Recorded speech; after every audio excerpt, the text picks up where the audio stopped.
তো তোমরা দেখতেই পাচ্ছ আমরা টোটোতে বসে আছি আর বাবুর পাশে আছে বাবুর পাপা, আর এটা হচ্ছে আমার মাসি শাশুড়ি আর বাবুর হচ্ছে দিদি। তো বাবু পিছনে দেখছিল কারণ আমার মাসি শাশুড়ির মেয়ে আসছিল ওর পাপার সাথে। তো বাবু বলছে আন্টিটা কোথায়, আন্টিটা কোথায়, তো পিছনে আসছে ওটাই দেখছিল বাইকে করে। তো আমরা যাচ্ছি এখন মাসি শাশুড়ির বাড়ি, আর এখন বাজছিল প্রায় 9:30টার মতো। খাওয়া দাওয়া করে আমরা বেরিয়ে পড়েছি আমার নানি শাশুড়ির বাড়ি থেকে। তো আজকে রাতটা থাকবো, তারপরে কালকে আমরা বাড়ি চলে যাব। তো বাবু এখানে হাঁটতে যেতে যেতে বলছিল কি তোমাদের বাড়ি কোথায়, তো মাসি শাশুড়ি এরকমই ওর সাথে মজা করছিল কি অনেক দূর আরও যেতে হবে। তো এইরকম করে গল্প করতে করতে যাচ্ছিলো, আর কি মজা করছিল, মানে দিদি সম্পর্কে হয়। আর বাবুও ও মানে আমরা যে মাসি করে ডাকছিলাম মানে বলছিলাম, আর বাবু তার সাথে ও মাসি বলছে, মানে নাম ধরে আমরা মাসি এরকমই বলছিলাম। তো ও বলছে মাসি, মানে ওর পাপারও মাসি আর ওরও মাসি। তো আমি বললাম মাসি হয় না, নান্নান হয়, মানে দিদি সম্পর্কে হয়, দিদি বলবে, তো না ও মাসিই বলে যাচ্ছে। তো বাড়ির ভেতরে এসে ঢুকে বলছে বাড়িগুলো তো খুব সুন্দর বলছে, মানে উপরে আমার মাসি শাশুড়িরা থাকে, নিচেরটা ফাঁকা থাকে। তো আমরা উপরে চলে এসেছিলাম আর বাবু দেখতে খুব ভালো লাগছে। ও এসে তো এটা বাড়ি তো পুরো ফাঁকা, মানে কেউ নেই, ওর সমবয়সী বাচ্চা, মানে ওখানে তো নানি শাশুড়ির বাড়িতে তবুও ছিল, মানে আমার মামা শ্বশুরের ছেলে খেলার সাথী। তো এখানে তো ও একাই এসে এদিক ওদিক ঘুরছে দেখছে, ও বুঝতে পারছে না। তো এসে তো খুব খুশি।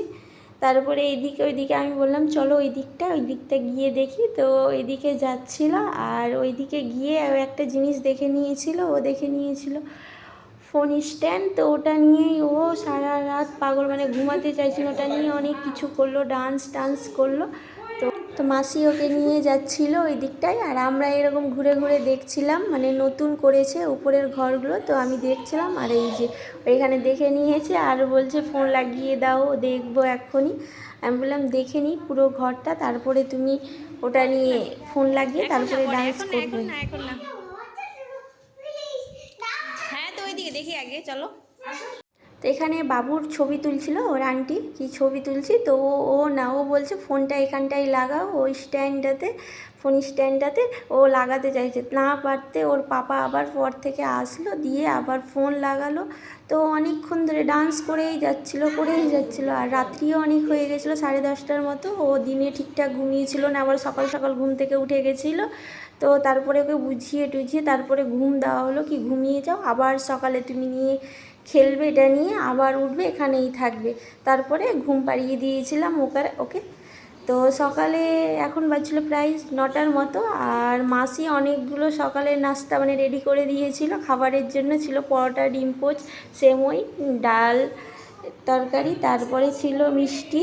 তো অনেক কিছুই ছিল, তারপরে খেলাম। আর বাবু ওইদিকে ও ডান্স করলো, আবার ফোন নিয়ে খেলো অল্প একটু। আর এদিকে মাসি রান্না করছিল, আর বাবুকে আমি খুঁজছিলাম কি ও কোথায় গেল। আর এখানে এসে ওই যে ও এটা নিয়ে খেলছিল, এটা ছিল চকলেটটা নিয়ে এসেছিলাম, একটুও ভালো না খেতে, আর ও নিয়ে খেলা করছে, নেওয়ার জন্য জেদ ধরে নিচ্ছে, ফোনে যেটা দেখছে সেটাই নিতে চাইছে। তারপরে বললাম চলো ছাদের উপর থেকে ঘুরে আসি। তো ছাদের উপরে এসে এখানটায় ও কল দেখতে পেয়ে নিয়েছিল, আর কলে বারবার জল ছাড়ছে, আমি জল ছেড়ো না, নষ্ট করো না, আমি বকছিলাম, আর ও দৌড়ে দৌড়ে শুধু পালাচ্ছিল। আর বাবুর পাপা তো এদিক ওদিকও ঘুরে ঘুরে কী যে দেখছে এইদিক ওইদিক। আর মেঘলা মেঘলা দিনটা হয়েছিল, বাতাসও করছিল, আর এখানটাই ছিল ইট। তো বাবু ইট নিয়ে এসে থেকে দৌড়ে এসে আর লাফাচ্ছে, মানে দুটো ইট রেখে দিয়েছে আর দৌড়ে এসে লাফ দিচ্ছে। তো আমাকে বলছে মাম্মা দেখো, মাম্মা দেখো। আমি বলছি বাহ ভালোই তো পারছো। ও খেললো একটু, তারপরে আমরা নিচে চলে গেছিলাম, আর তারপরে আমি বাবুকে খাওয়াচ্ছিলাম, কারণ ও সকালে কিছু খেয়েছিল না, একটু খেয়েছিল, আর আমাদেরকে যেতে হবে 2টোর মধ্যে। তো এখানে মাসি করেছিল বিরিয়ানি, চিকেন বিরিয়ানি। তো বাবুকে এখানে দিয়েছিল লেগ পিস, কারণ মাসি আমাদের ভিডিওতে দেখে বাবু লেগ পিস খায়, তার জন্য দিয়েছে। তো ও খেয়েছিল না, একটু খেয়েছিল, মানে ও খাবার খেতে চাইছিল না, মানে শরীরটা খুব ভালো নেই তার জন্য।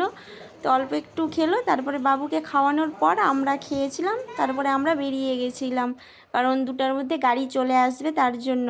তো বাবু এখানে বাইরে বেরিয়ে ও এইদিক ওই দিক দৌড়াদৌড়ি করছে। আমি বললাম আন্টিদের দিদিদেরকে বাই করে দাও।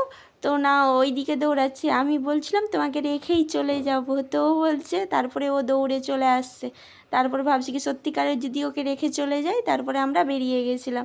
তো যেতে যেতে রাস্তার পথে দেখি একটা পুকুরে মানে কয়েকটা বাচ্চা স্নান করছিল, তো বাবু এখানে দেখছিল আর ও কাছে যেতে এখানটায় ভয় করছিল। তো আমি বাবুকে বললাম কি দেখো কি সুন্দর স্নান করছে, তুমি স্নান করবে? তো ও কাছেই তো যেতে চাইছে না, ভয় করে ও জল দেখে, ও একটুতেই ওর ভয়। তো এখানে দেখলো একটু মানে সাঁতার কাটছিল বাচ্চাগুলো, কয়েকটা বাচ্চা স্নান করছিল, তো দেখছিল দাঁড়িয়ে দাঁড়িয়ে। তারপরে বললাম চলো দেরি হয়ে যাবে আমাদের, তারপরে আমরা বেরিয়ে গেছিলাম। তো আমরা ভিডিওটা এখানেই শেষ করছি, আবার তোমাদের সাথে নেক্সট ব্লগে দেখা হবে।